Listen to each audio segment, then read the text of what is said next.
Section 3, Listening Passage 2. A Double Life.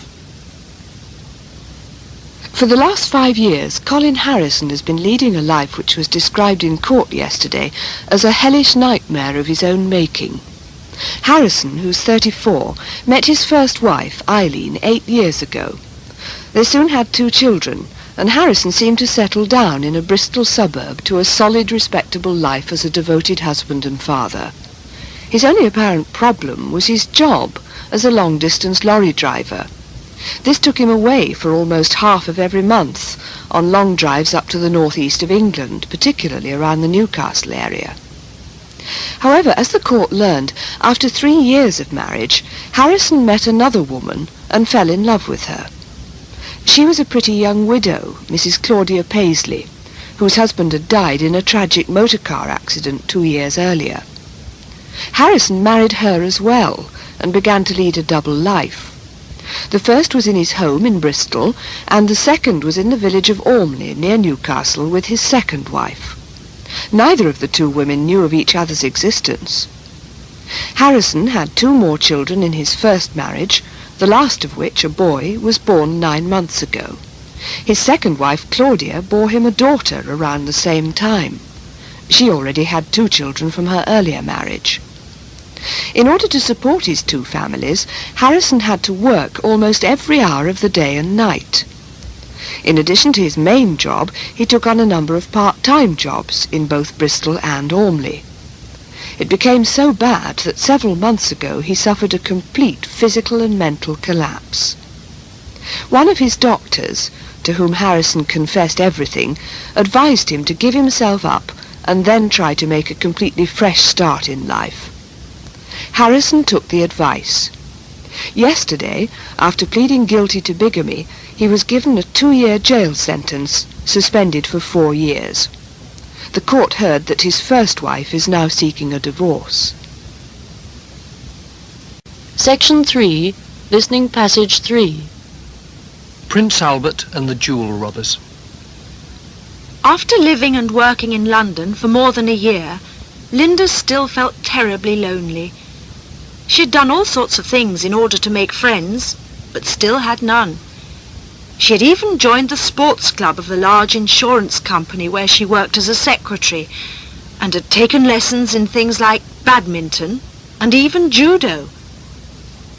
But despite all that, her only real friend was Prince Albert, or Prince for short, and he was a rather foolish-looking mongrel dog.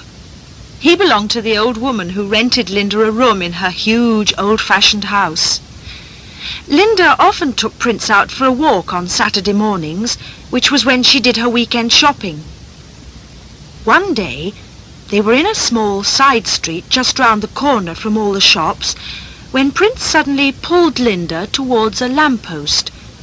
There was a large 4-door car parked there. Linda noticed the man at the wheel. He looked nervous, almost frightened.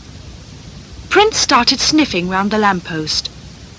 The man stared at him, and then at Linda, as if they had no right to be there. "Hey, you! Clear off! Don't come near this car, understand?" he said in a low but clear and threatening voice. Then he added a few highly insulting 4-letter words. Linda looked at him angrily and was just about to say something when she heard another voice behind her. "Get away from that car!" It was a man who had just come running round a corner. Prince began to bark at this second stranger. He was on a lead and pulled Linda past the lamppost. The second man was carrying a large bag, which he swung furiously at Prince. Prince leapt at him. Somehow the lead got entangled round the man's feet, and he fell, hitting his head on the lamppost with a sickening thud and knocking himself unconscious. Linda gaped. Then she felt herself being pushed from behind. It was the man in the car who had jumped out and was trying to shove her out of the way so that he could get the bag the man was carrying. But Linda thought she was being attacked, and suddenly, remembering her judo, threw him over her shoulder. He hit the pavement hard and sprawled there, winded. Just then, a police car came racing round the corner. 2 policemen jumped out. They gaped too. Then they fell upon both men and handcuffed them. One of the policemen looked at Linda in amazement and said, "I don't know whether you know it, but you've just stopped a big jewel robbery. One of these men robbed a jeweller's shop a minute ago. The other one must have been waiting to drive him away in that car." Section 3, Listening Passage 4. The Prize, Part 1. I grew up in a small town in the west of England. I cannot tell you very much about my father. He was a journalist and was hardly ever at home. And then, when I was 11, went away to fight in the First World War.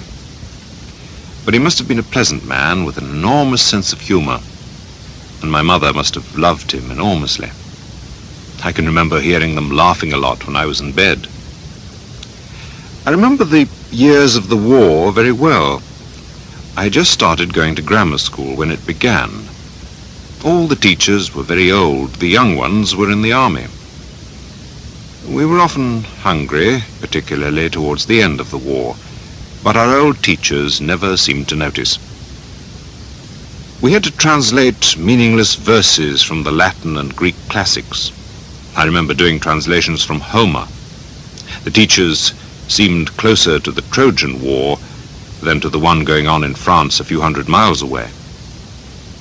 It seemed stupid to me even then. My father was killed in Belgium at Passchendaele in 1918. Passchendaele, as you perhaps know, was one of the worst and bloodiest battles of the whole horrible war. A lot of soldiers on both sides drowned in the mud and rain or died of illness. But we still had to translate Greek and Latin at school. I've hated those languages and the idea of war ever since. My mother died in 1919, a year after the war ended. She died in the great influenza epidemic that killed so many people all over Europe in that year. I was raised by a religious aunt. She went to church every morning, always talked about how God loved us all. She never seemed to show me any love herself, and I never showed her any. Section 3, Listening Passage 5. The Prize, Part 2. By the time the Second World War began, I had already traveled abroad a great deal. I had studied for 2 years at a German university and later had worked as a journalist in the Far East, particularly in Japan. I had made a great many friends in those places. Suddenly, many of them became the enemy. It was as if a black curtain had been drawn between them and me. One night in 1941, around Christmas time, I was with an anti-aircraft crew near the mouth of the Thames. I was writing a newspaper article about our air defenses. Further up the river, a town was being bombed. We could see the flames, even the bombs could be heard.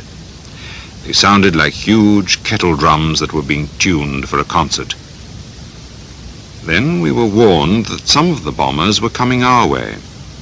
Shortly afterwards we heard their engines. 2 powerful searchlights crisscrossed on one of them just above us. Our guns began firing. They were so loud in my ears that I felt as though I were actually inside one of those drums. Suddenly I saw a flicker of flame inside the aircraft. It looked almost as if someone had lit a match up there. The flame suddenly spread. The anti-aircraft crew began to cheer. I almost did so myself. It was rather like watching a film. Nothing seemed real. The bomber looked like a fly in a spider's net. But then I realized that the men up in that bomber were human beings. They had flesh that could burn, voices that could scream, and bodies that could be smashed and broken.